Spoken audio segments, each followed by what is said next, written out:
రోజు రోజుకు ఎండలు మండిపోతున్నాయి. పొద్దున్నుంచే బాలుడు బగబగమంటూ తన ప్రతాపాన్ని చూపిస్తున్నాడు. వడగాలులతో సామాన్యులు విలవిల్లాడుతున్నారు. ఇక మధ్యాహ్న వేళల్లో పని మీద బయటికి రావాలంటే జంకుతున్నారు ప్రజలు. ఈ ఏడాది ఎండలు తీవ్రంగా ఉంటాయని ఇప్పటికే అధికారులు హెచ్చరిస్తున్నారు. ఇక ఎండల తీవ్రతపై మా ప్రతినిధి స్వప్న మరిన్ని వివరాలు అందిస్తారు. అయితే రోజు రోజుకి ఎండ తీవ్రత అనేది ఉష్ణోగ్రత పెరిగిపోతుంది. అయితే దీనికి సంబంధించి నిపుణులు అయితే కొన్ని జాగ్రత్తలు అయితే పాటించాలని చెప్పేసి ప్రజలను అయితే అప్రమత్తం చేస్తున్నారు. అయితే దీనికి సంబంధించి గత ఏడాదితో పోల్చి చూస్తుంటే ఈ ఏడాది అనేది ఎండ తీవ్రత అనేది ఎక్కువగా ఉంటుంది. అయితే దీనికి సంబంధించి భూగర్భ జలాలు దారుణంగా అడుగంటిపోయి తీవ్ర నీటి ఎద్దడిని సృష్టిస్తున్నాయి. సాధారణంగా వేసవి తీవ్రంగా వడగాల్పులు వీస్తున్నాయి. అయితే దీనికి సంబంధించి వేడి గాలులు తీవ్ర సాంద్రత మరింత పెరుగుతాయని అధికారులు స్పష్టం చేస్తున్నారు.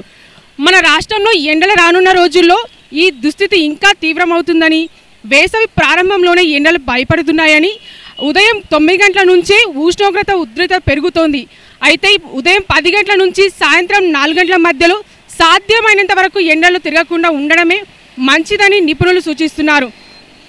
అయితే ఒకవేళ తప్పనిసరి బయటకు రావాల్సి వస్తే గొడుగులు, టోపీలు ధరించాలని సూచిస్తున్నారు. వేసవి ప్రారంభానికి ముందే సూర్యుడు బగ్గుమంటున్నారు.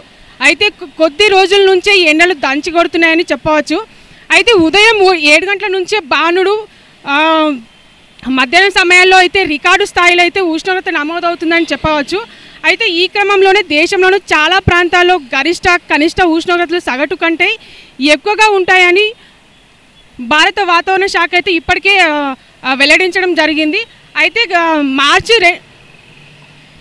అయితే రానున్న రోజుల్లో మార్చి 2 లేదా 3 వారాల్లోనే కాకుండా ఏప్రిల్ నెలలో కూడా భారీగా అయితే ఈ ఉష్ణోగ్రత తీవ్రత ఉంటుందని చెప్పుకోవచ్చు.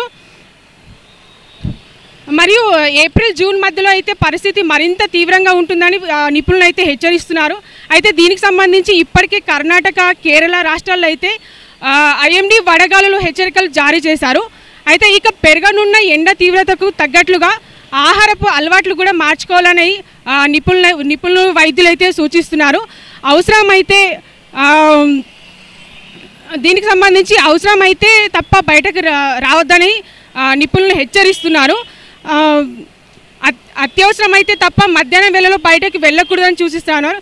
శరీరంలో నీటి శాతం పెంచే తాజా పండ్లు కానీ అత్యధికంగా తీసుకోవాలని చెబుతున్నారు. అయితే నూనెతో చేసిన వేపులు కానీ హోటల్ ఫుడ్ కానీ దూరంగా ఉండాలని, లేదంటే మజ్జిగ, కొబ్బరి నీళ్ళు అధికంగా తీసుకోవాలని అయితే నిపుణులు సూచిస్తున్నారు. దీనికి సంబంధించి ఎండ తీవ్రత అయితే ఎక్కువగా ఉంది. అయితే ప్రజలైతే దీనికి అప్రమత్తంగా ఉండాలి. వీలైనంత మట్టుకు బయటకు రావద్దని నిపుణులు సూచిస్తున్నారు. ఈ వడగాలి తీవ్రత కానీ ఉష్ణోగ్రత కానీ రోజు రోజుకి రానున్న రోజుల్లో కానీ ఇంకా పెరిగే అవకాశం ఉందని చెప్పేసి నిపుణులు అయితే సూచిస్తున్నారు. కెమెరామెన్ గౌరీ శంకర్తో స్వప్న, 1TV న్యూస్, హైదరాబాద్.